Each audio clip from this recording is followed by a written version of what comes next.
sëñ Fall ndeke da nga def jugement waaye sa gan ngi weer na la de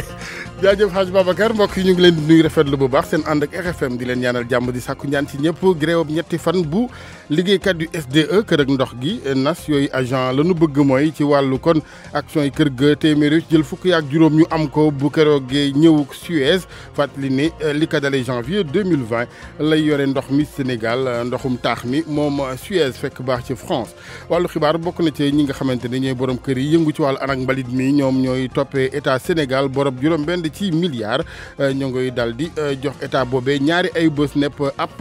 ngir kon pay gi président comité pilotage dialogue national bi daan ko teg ci toogu bi ay bés bi lay doon loolee ministre intérieur Aly Ngouille Ndiaye ko xamle ginnaaw ak jaaram ci assemblée nationale foofe député ñu bari ci ñoom wax nañ ak moom jiwriñ ji lu jëm ci wàllu gën a yokk kaaraange askanu Sénégal sport gi Malal Junior Diagne wàllu caat dinañ ci ànd ak soxna Anna Rocha yéeni kaay yeeg Mamadou Mouhamed Ndiaye ci technique bi Abdoulaye Diop liggéeykat yu SDE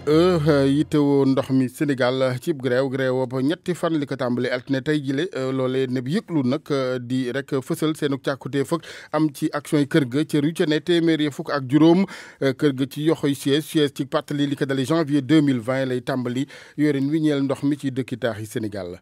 juróom-ñaar ba juróom-ñetti weer yu nu warlu ak ñoom concessionnaire yi ci wàllu anak cetal ci Sénégal moo waral ñu yëglu ñoom it nee nañ état bi juróom-benn ci milliards warlu na ko ak ñoom te ñaari ay bés la ñu ko may ngir pay gi rawatina ñoom yooyu concessionnaire yu yëngu fu ci mel ni Guédiawaye Salif Sow. Ndonga Fall bokk ci ñi moom camion mbalit yi lu leer la wax. Dans 15 jours si on ne paye pas je serai obligé d'arrêter les véhicules. ay camion lim bi àgg na juróom benn fukk ñoom sax ñoom ñooy ñëw diwaanu Guédiawaye di fa jël mbalit mile waaye bu yàggee gars yi leen nga gis ci mbedd yi ndaxte gouvernement bi nee ñu mënut a fexe ba fay leen ñoom seen i facture juróom ñetti weer a ngeen nii ñu ne dañuy soox. parce que oto yi il faut ñu consommer nit ñi tam il faut ñu dund emploi yi nga yore il faut nga fay leen fournisseurs yi aussi il faut nga fay leen boo leen fayul dañuy arrêté bu ñu arrêté te yow say fonds jeex na mujj def taxaw doo ngay mujjee ji. bu doon situation boo xamante ni borom camion mbalit yi nee ñu nag mi ngi bëgg a yàgg ndaxte ñoom Ndakaaru ñoom ñoo koy jël mbalit yi di ko yóbbu Mbëbës Ndakaaru bëccëg bu nekk bu néew ñaari junni tonne mbalit dina jóge ci biir kër yi la waaye ngir ñu jël ko léegi yóbbu ko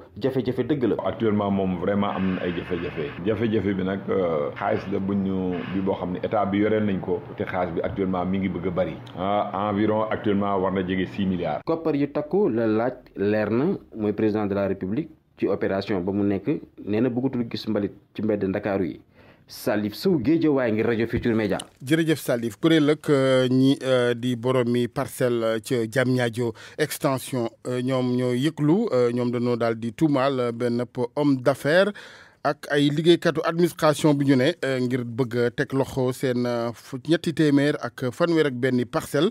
yoo xamante ni délibération mairie leen ko may kuréel gi ci conférence de presse démb ne dinañ daal di def ak plainte ci kaw maire Diamniadio bi nu jàppee complice ci mbir yi Abdou Diouf Diagne. ñi bokk ci collectif bi nga xam ne moom moo ëmb ñu am seen ay parcelles ci Diamniadio extension A dañoo mer ba futtu ki tax ñu mer nag di Ibrahima Diagne mi nga xam ne dañu koy tuumaal ni dafa bëgg a jël seen i suuf yooyu sax ñu ngi ko am ginnaaw bi nga xam ne mairie bi moo leen ko joxoon ci atum 2009 Seydou Touré moo wax seen tur. terrain yi benn famille bu ñu naan famille Diagne ñoo ko moom depuis 92 parce que am nañu seen i délibération et tout ci base délibération yooyu la mairie bi jëloon ñu def ak moom benn protocole d'accord mu jël ko attribué ko ñu fay ci mairie bi 28% des parcelles la mairie s'était engagée pour régler tous les documents nécessaires pour administrativement léegi ci kaw situation boobu c'était en 2009 ñu toog ba 2013 comme ça benn waaye ñëw ne moom terrain yi ki ñu naan Ibrahima Diagne. bu ñu dee yuuxu nag ngir askan wi dégg leen dafa fekk ne ñoom daal di nañuy déposer ay plainte ba sonn wante plainte yooyu du mujj fenn. même documents yi ñu defaloon au niveau des impôts et domaines bi mu demee au cadastre chef service cadastre bi fa nekkoon dafa ñëw nañu documents yi réer c'est du jamais vu keroog bi ñu ne gars yi war nañu fee ñëw ci la ñu envoyé engin mu ñëw toj bi mu ko tojee itam li ñu conducteur bi waxoon ba léegi moo fi nekk newoon nañu mënu leen ci man dara te la preuve mooy mënuñ ci moom dara 3 ou 4 jours après il est revenu d'escorte ñëw ànd ak un gros bonnet avec sa belle voiture ñu ñëw libéré waaj kon mooy loolu ñun kay amuñu benn droit quoi. bu yooyu mujjul fenn tamit danañ déposé waat beneen plainte boo xam ne ñu ngi ko jëmee ci maire Diamniadio Mamadou Moulay Guèye. et puis ñu jël terrain hypothèque ci temps bu gàtt pour 3 milliards et quelques xaalis boobu ñan ñoo ko séddoo parce que le gars il avait demandé 1 hectare 410 comme que maire aussi dafa ñu joxoon on a dit qu'on va porter plainte contre le maire comme que moom aussi loxoom a ngi pour ñu xam quelle est la situation moom lu mu ci xalaat. ñi bokk ci collectif bi ëmb ñu am seen i kër ci Diamniadio extension dañ doon janoo ak way taskatu xabaar yi ñu daal di taamu sax bërëb bi nga xam ne moo indi coow li daal di ko fay amal RFM Rufisque Abdou Diouf Diagne. ñu jógee Rufisque Abdou wutali penku Sénégal ci Kédougou ak Salémata foofee njaboot yu bari daal di loru ci wàllu li nga xamante ni mooy jafe-jafe dund ak taxaw ndimbal nag tukkee na ci projet Thiers Sud Bay Daare jëmee ci ñoom juróom-ñaar fukk ak ñaar ci million di dem ci googeeg ndimbal ngir njaboot yooyee ni nu ko waxee mu daal di mucc ci ñàkkum kaaraange dund leeral li Ibrahima Jabaxate li tolloo ci ñaari junni ak juróom-ñaari fukk ak ñaari ménage ci département Kédougou ak Salémata te ñu bokk ci registre national unifié ñoo am ndimbal ci xaalis bu tolloo ci 72 millions de francs CFA. Abdou Niane Thiam coordonnateur projet Thiers Sud dënk nañu lan moo waral ñu tànn ñaari département yi. ñu tànn Salémata ak Kédougou parce que am na étude bu ñu def gëstu bu ñu defoon en 2016 2017 ci biir gëstu boobu daal partenaires yi mooy SCNSA kii CLM. ANDS ak statistique ak ñeneen partenaires yi nekk ci biir Sénégal bu ñu defee gëstu sur la situation alimentaire xam ndóol lu mu mel ci Sénégal dañuy gis ni département Kédougou ak département Salémata boole ci département Tamba ak département Vélingara ñu département yoo xam ne ndóol fa la gën a sax. xeetu taxawaay bu mel ni jur na mbégte bu baax a baax ci askan yi yeewu ci gox-goxaan yi ci biir département yi Binta Diallo kenn si ñooñu mu jóge Koboy ci arrondissement bu Fongolimbi. yàlla comme xawma Sénégal na dem si kanam ni état bi moom ñu ngi koy kontaan bu baax parce que lii mu nekk ne ku fi tëdd da ngay nelaw parce que da ngay yeew ñu ne la am yëgoo wàcco loolu moom masha Allah parce que man mi nga xam ne ama jëkkër ay doom kese laa am may jël buus di xëy di dund xaw ma bu ma jógee wax dëgg yàlla maa ngi kontaan bu baax a baax. ak budget prévisionnel bu tolloo ci juróom-ñetti milliards pour ñaari département yi projet Thiers Sud Bay Daare fas yéene ne gunge askan wi pour ñu gën a mun a taxawal ak ay activités pour mun a xeex ndóol ci seen i diwaan yi Ibrahima Jabaxate Kédougou RFM. pour man RFM mooy rajo bi gën a jege askan wi. RFM rajo bi jaamu seen soxla. président comité pilotage dialogue national bi dinañ ko teg ci toogu bi installé ayu bés bi Famaka Ibrahima Sagna loolee xibaar la tukkee ci ministre intérieur Aly Ngouille Ndiaye moom sëñ Sagna ñu fàttali ne ak palam weeru mai wi romb la woon ci dogalab njiitu réew mi président Sall démb ci assemblée nationale ministre intérieur bu weesoo loolee wax na ci toxaluk élection locale yi mu xamle ni duñu jàpp àpp lu may dañu caa yëgoo di consensus monsieur le ministre Aly Ngouille Ndiaye. loolu wax naa ko fii assemblée nationale ñun Sénégal ñoom ñoo njëkkoon a d'accord premier jour ne na njëkk nangu d'accord ko dañ koy toxal bi bu ngeen gisee keroog bi ñu koy discuter assemblée amul sax différence parce que man dama ne nañ ko toxal au plus tard gën ngaa yàgg ñu def ko le 28 mars 2021 Cheikh Abdou moom moo ci d'accord mais moom dafa ne nañ ko def au plus tard le 31 décembre 2020 kon ngay xam nga ni ñaari weer moo ñu tàqale ñetti weer kon amul problème ça veut dire que ñun ñëpp d'accord nañ ci loolu. waaw am nañu yaakaar déjà que début semaine bi président dina signer décret bi comme ça su fekkente ne xaj na ci peut-être dans la semaine moo installé décret bi nag mooy fësal ne organisation yi ñu ciblé woon ñu bokk ci dialogue bi kenn ku nekk bind na ne diwoo may teewal il faut ñu bind ci décret bi comme ça président Famara xam kan lay liggéey ak fan la liggéeyam di yem loolu defoon nañ décret pour wax ko maintenant dañuy wax kan ak kan lay liggéeyal kenn ku nekk fa nga jógee donc décret boobu le président war a defar naakaar nañ dana ko signer peut-être dans la semaine bu ko signer ñu def installer le président Famara parce que li mu doon laaj ci wàllu bureau bi am na ko. budget ma moom ministre intérieur mu ngi toll ministère bi budget ba ci téeméer ak ñaar fukk ak juróom-benn di milliards yu tegal juróom-benn téeméer ak juróom-ñeent fukk ak juróom-ñetti millions. wote nañu ko député yi ci wat gi waxtaan nañ fa lu jëm ci luy gën a dëgëral kàttanal ñii di force de l'ordre maanaam takk deri Sénégal ngir kaaraange askan wi ministre bi ci weneen wàllu sàkku ci ñu mel ni ñoom ñi nga xamante ñooy ndawi askan wi ñuy moytu werante yu ci mel ni wàllu yorinu daara yeeg yeneen Pape Balla Gueye nga fa woon. mbirum kaaraange gi doon na loo xam ne moom la ñu gën a waxtaanee ci assemblée nationale gi lee député yi nag ñoom seen xel tey ci càccum njur gi ak agression yi nga xam ne dañu koy nemmeeku saa su nekk taxaw nañu tem ngir ñu daal di yokk matériel gi nga xamante ne moom la takk der yi di jëfandikoo mu doon ab doléance goo xamante ne kilifa yi fas yéene nañ ci taxaw tem jëwriñ jor wàllum biir réew mi Aly Ngouille Ndiaye di dalal xel yi. liñ ci bëgg dëgg da nga xam ne évalué nañ ko ba pare mu jëm ci wàllu police. donc muy commissariat de police hôtel de police ay commissariat central yëpp ñu bëgg nañ ko changer bëgg nañ am beneen xar-xaram li jëm ci préfecture gouvernance sous préfecture fexe ba sous préfet yi di nekk seen dëkk am fa dëkkuwaay am fa kër am fa bureau ci chef lieu bi li nga xam ne li moo jëm ci wàllu sapeur pompier fexe ba tey président def na matériel bu am solo 25 milliards ñi ngi xaar lu toll 75 milliards de matériel en 2020. waxtu wi nga xamante ne moom Cheikh Mbacké Bara Dolly delluwaat na di wax ci mbirum daara yi moom député bi jiite groupe parlementaire liberté et démocratie muy ñaawlu bu baax a baax teg loxo gi ñu teg loxo Serigne Daara ga foofee ca Louga. beneen menace bi ci des nga xam bu ngeen deful attention mën na indi fitna ci réew mi mooy fan yi gis nañu lu ñaaw muy ñu jàpp ab sëriñ daara ngir lan dafa jéng ab taali kon dama jàpp ne su ngeen demee ba xalaat wala ngeen dem ba am peut-être ay lobby wala yeneen yu nekk seen ginnaaw. mu doon mbir moo xamante ne nag dafa sensible ci gis-gisu Aly Ngouille Ndiaye jëwriñ ji yor wàllum biir réew mi muy dellu di woo askan wi ñu daal di ànd ak dal ci mbir yi lee nañ xool naka lañ ko mën a régler Sénégal yëpp mën cee dox amoon na kenn du ne amul donc il faut ñu inviter ñi nga xam ne ñi ñooy pratiquer loolu ñu bàyyi ko. lu tolloog fukki waxtu ak ñaar yoo xamante ne waxtaan nañu ko jëm ci projet budget ministère de l'intérieur bi nga xam ne ñu ngi ko xayma ci lu ëpp téeméer ak ñaar fukk ak juróom benn ci ay milliards député yi ci ñi ëpp ci ñoom mujj nañ ko adopté. Pape Balla jërëjëf leneen ci xibaar ñeel Guy Marius Sagna ak juróom-ñett yeneen yu nu ko daal di teewal ndool samedi léegi ku moy wul ñu jaarale leen tey jii ci kanamu procureur altine ji ñu fàttali ni manifester leen jural jàpp gi ca kanamu palais de la république bokkoon na ca seeni ñaxtoo ki jàmbat yokkute gi ñeel njëgu courant bi. présidente bu conseil économique social environnemental yooye ne ay jàpp moom jàppul ne xew-xew la soxna Aminata Touré ci bi nuy màggal 11 ans APR la ko Amadou Sabar ba laajaale lu ni mel. Vous savez, la République a ses normes. République bi dafa am ay yoon te faw ñu respecter li nga xam ne mooy démocratie te loolu ngay wax sax gisuñu fa woon mbooloo li nga xam ne nag moo fi des fi mu toll nii mooy liggéey rek nekk ci ndax lii di élection yi mi ngi suñu gannaaw moo tax liggéey rek moo fi des ak programme biñ naan 335 bu Macky Sall loolu moo am solo waaye li nga xam ne moom ngay wax ni jàpp naa ne signifiewul dara amul benn solo. Pour moi le reste n'est pas significatif on va dire. ñu waxtaanee wér-gu-yaram ak waa Njaareem ak jàngoro ji di jàngoro yi sida lu ëpp téeméer ci ñu mu daal di dal bees ñu nu fa xayma ci diwaanu Diourbel loolee jaaxal na lool nag agent ak ñi nga xamante ni ñooy yëngu ci wàllu kër docteur ci diwaan ga ren kilifa yi administration bi ak ñi nga xamante ni ñooy kilifa yi kër docteur yëpp dañu fa amal nag ab randonnée pédestre di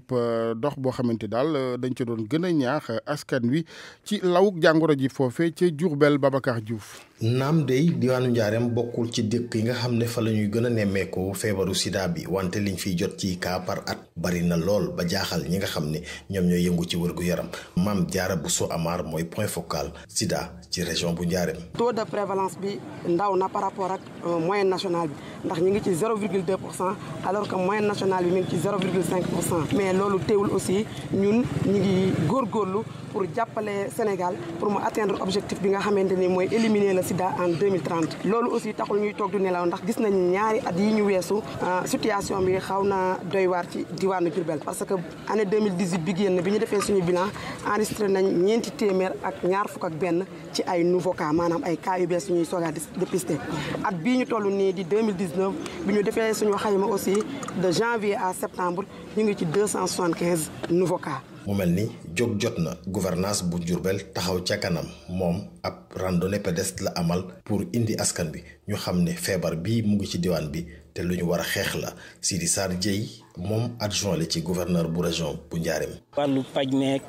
dépistage bi yëpp c'est devenu gratuit ba tax na kon li ñu dese rek mooy ñaax askan bi ñoom seen bopp ñu xam ne mbir mi feebar la comme beneen feebar. ci dox boo xam ne nii dafa ànd ak dal dugg ci ruq-ruqaani Diourbel yëpp tax nañ mën a ñaax askan wi ñu xam ne ñi nga xamante ni moo di sida mu ngi ci diwaan bi te dañ ko war a moytu. Diourbel RFM Babacar Diouf.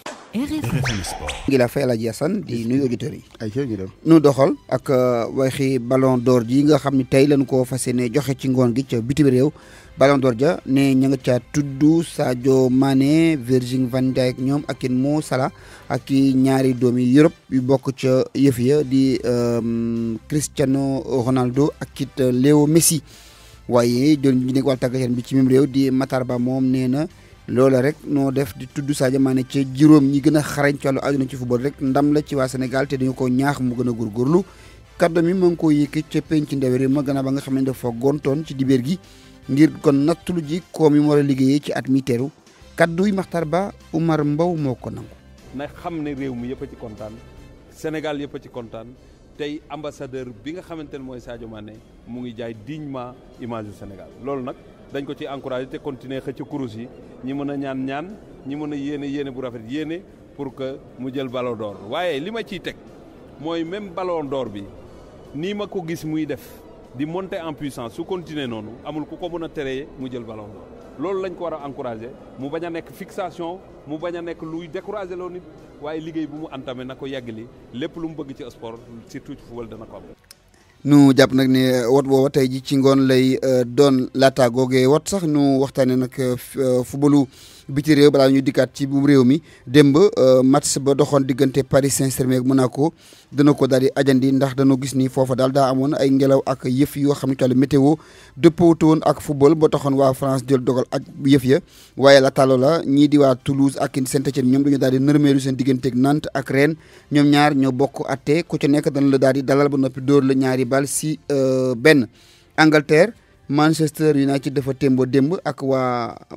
Aston Villa ku ci nekk am nga ñaar ci sa kangi morom Norwich itam dafa daal di dalal ba noppi témboo ak équipe bu Arsenal ku nekk am ñaar ci sa kangi morom démb ca Espagne Messi wane na waat yëfam ndax dafa daal di fexe ba waa Atlético Madrid di ñàkk seen digganteeg waa Barça yi nga xam ne ñu nga doon football ca Atlético Madrid Barça moo leen daal di kon dóor benn bal si dara Messi moo dugal ca 86e minute de jeu ba lu dëppawul ak loola ñu waxtaanee léegi football bi fii ci Saloum supporters ya bokk ca équipe ba ne jot na ñu amal organisation ngir fal ay njiit yu bees ndax njiit yii fi ne boobu ba léegi defunu di ndiwunu lu nu nekkee mooy di sooxal équipe bi te ñoom dañoo tay ci loola moo tax kon ñu xoddi ko ci bañ a lakkaleegul équipe bi Ibrahima équipe bi ay Saloum waaw ay Saloum ay Saloum waaw démb yëngal nañu yëngal gën doon yëngal nag Jame teewoon na ko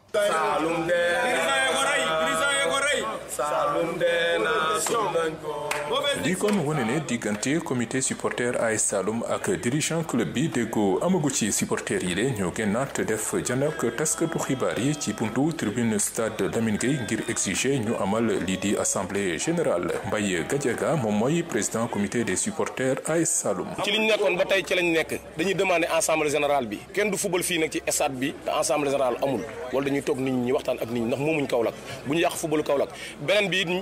ku ci président section bi dégg naa mi ngi créé benn comité supporter AS Saloum këyit yi man maa ci nekk bis bu fi créé histoire fii Kaolack waa yëpp ñu ngi leen di woo bu fi créé histoire moom la ndax lu mooy xeex dana am fii ci Kaolack léegi nag ñi koy annoncé waa Kaolack yëpp pour ñu xam ko. ci lu yàggatul dara nag saison bi war a ubbi club bi tàmbali ay entraînement waaye supporters yi le nee nañ taxaw nañ pour saboter lépp luy activité sportive bu fekkee ne assemblée générale amul. dégg naa ñu ngi pare pour di woote pour entraînement ñun dinañ indi équipe comme ñoom niñ indee équipe ñu ngi préparé pour indi équipe def entraînement comme ñoom ñi entraînement bu nekk ñaari AS Saloum président bi nag bi ñu koy dénk club bi xaaruñ ko woon ci lii nii woon ko Saloum di xar ñaar dañ ko doon xaar pour loo xam ne day defar AS Saloum boobu léegi ñu ngi woote nañ def nañ ñetti conférence de presse boobu léegi dégguñ ko. ñu fàttali ne kii di Souleymane Ndéné Ndiaye moom mooy président AS Saloum am na ñeenti at ak lu teg waaye supporters yi le nag li ñu mënut a comprendre moo di boobu ba tey club bi mënul weesu national 1 Ibrahima Thiamé Kaolack rajo Futurs Médias. tabarkalla alaaji ma nga noonu jeexal ak wàllu handball bi ak finalu ak coupe du monde bu jigéen ñi Sénégal gannaaw ñaari jël suba lay amal ñetteel bi jonganteem ci fajar gi lay doon digganteem ak Espagne lay nekk entraîneur ba nag di doomu France bi di Frédéric Boujan nee na gone yi il faut que nu gën a soxor si lu ñuy def dañuy bëri lool ay masla ci yenn pàcc yoo xam ni dafay laaj soxor ak dangar pour mën cee génn loolu la sàkku ci gone mi moom Frédéric Boujan ñu wàññi teranga gi waaw nee na teranga gi dëj Malal bul sori kàddu askan bi tey ci wàllu ballon d'or gi la. xam nga bu ko defee suñu juumee ci tur yi rek ay Van Dijk ak ñooñu. coach Assad nga daal di ñu gàgganti. culture Haj Ndate Diop. dal leen ak jàmm. cinéma la ñuy dooree ak actrice bi fekk baax fii ci Sénégal di Christiane Dumont ñu daal di koy tabal raaya ci ñeenteelu édition Sotigui Awards 2019. moom la ñu tabb mu jël titre meilleure interprétation ci wàllu jigéen ñi ci denduk Afrique jëm ci wàllu série télévisée rôle bi mu joué ci série bi di Sakho et Mangane nekk ci commissaire moo ko may boobu raaya Christiane Dumont moom moo joué rôlu Magar ci série bi di C'est la vie bi daw ci Canal+. ci Ouagadougou foofu ñu doon amale Sotigui Awards producteur bu Sénégal bi di Omar Sall moom tamit jébbal nañ ko fa ab raaya spécial ndax liggéey bi muy def ci wàllu cinéma ci ndaje moomu sax ci lañ ko jël tabb ko ci biir académie des Sotigui mu bokk ci collège bu producteurs yi wàllu musique ak fukk ak ñeenteelu ko édition kaay rap bu Jurbel bi nga xam ni ndar képp nañ ko ña ko taxawal tëgg ci bilan bu rafet a rafet waaye la ñuy sàkku moo di ñu gën leen a jàppale Babacar Diouf. ca programme ba amoon na jongante ci wàllu dictée ak dissertation ci lycée yi nga xam ne ñoom ñoo nekk ci 3 départements yi nekk ci diwaanu Njaareem artiste bi nga xam ne moom moo ko initié di Birahim Kay rafetlu ko lool. boole culture ak éducation dañu gëm ne ñoom ñaar mën nañu ànd pour jariñ xale yi pour ëllëg def nañu ko yàlla dimbali na ñu ngi sant yàlla. Idrissa Diop nga xam ne bokkoon na ci artistes yi ñu invité nee na kii nga xam ne moo di Birahim Kay dañ ko war a jàppale ci li muy def lu am solo la. bu ñëwee Dakar boo ko xoolee sax xam ne Jurbel rek lay wax buy lekk sax lekku Jurbel lay lekk donc ñu koy accompagner ci loolu parce que ñun dañu gëm cet esprit de décentralisation boobu. mu di njàmbat koo xam ne nii directeur des arts tontu na ci. ministère de la culture nag mi ngi koy jàppale ndaxte depuis 2017 li ñuy wax le fonds de développement des cultures urbaines mi ngi koy accompagner ñu am yaakaar ne aussi 2020 dinañ continuer aussi di ko def. ndax ñetti fan artistes yi nga xam ne ñoo nekk ci ñetti département yi nekk ci diwaanu Njaareem ku ci nekk wonewaat ni nga mëne ci wàllu cosaan ak aada. musique ci la ñuy des ak artiste bi di Ndari Diouf moom mu fekk baax ci Richard Toll génne album bu yees duppee ko guddi album bi lu toll ci juróom-ñetti morceau ñoo nga ca Mamadou Diagne. te guddi moo gën a bare sutura te gën a lëndëm. guddi nekk benn si way yi nekk si album bu bees bu waykat bii di Ndari Diouf mu nekk single boo xam ni moom la tuddee albumam bi lee artiste bi lee di yëngatu si xeetu musique bi ñu duppee afro world pop bi bëgg jaare si wayam bi ngir gën a delloo si xelu askan wi. guddi dafa nekk morceau boo nga xamante ne dama ko woyal ko ñi nga xamante ne tey si tey ñi ngi dox yor seen bët xippi di xool te que ñi ngi ci ay tolof ñi ngi ci lëndëm ba pare wëlbatiku woyaatal ko ñi nga xamante ni dañuy jóg ci xaaji guddi gi di yàq yeneen ñi woyaatal ko ñi nga xamante ne xamuñu ni guddi dafa am borom. si albumam bi daal dinañ inspiré si waykat yu mel ni Youssou Ndour.